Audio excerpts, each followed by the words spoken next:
project focuses on NGOs, and what an NGO is a non-governmental organization, and the post above that should be the explanation of it.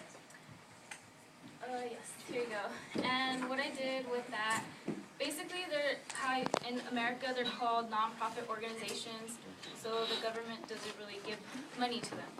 And with this, I focused in Latin America and women's rights and like domestic violence and with labor rights and also with education, because my major for college is international studies, focusing with Latin America. So my purpose with this blog is just to bring awareness of NGOs that provide aid and awareness for women in countries of Latin America.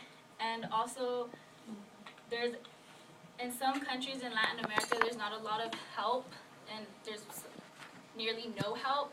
So the purpose of this is so I can become aware of organizations that are out there to help women, and also in the future maybe create an organization in a country that has no aid or anything or no support for women, because it is very well known that in Latin America that women are a status below men.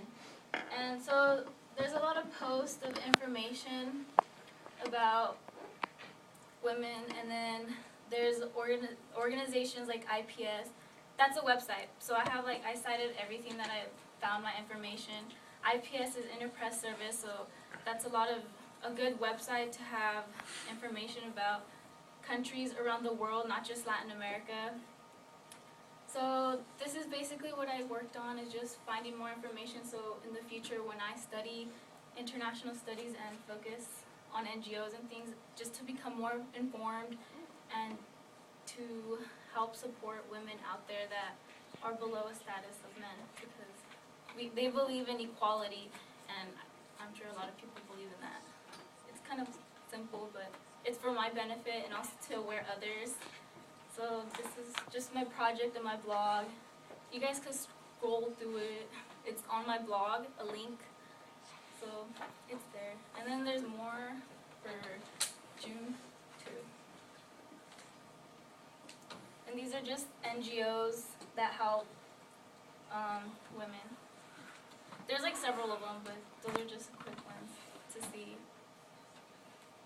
And normally when people think about third world countries and third world problems, they think about it being very far from home. But when you think about how hard you had to work to fund your own education this year, many of you, and you think about how impossible it is for people around the world just to get the basic information they need to feed their families and make sure that their children are safe, it becomes a very real pressing issue, and you realize that we're all connected.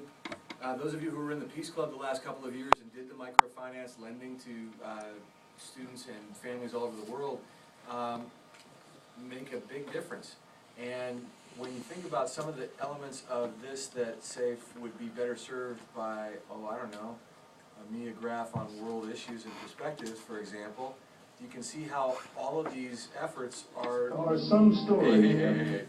All of these efforts are connected, and we can use them to everybody's advantage. So when Socorro gets her NGO together and starts working in Latin America, Will, I expect you to cover it.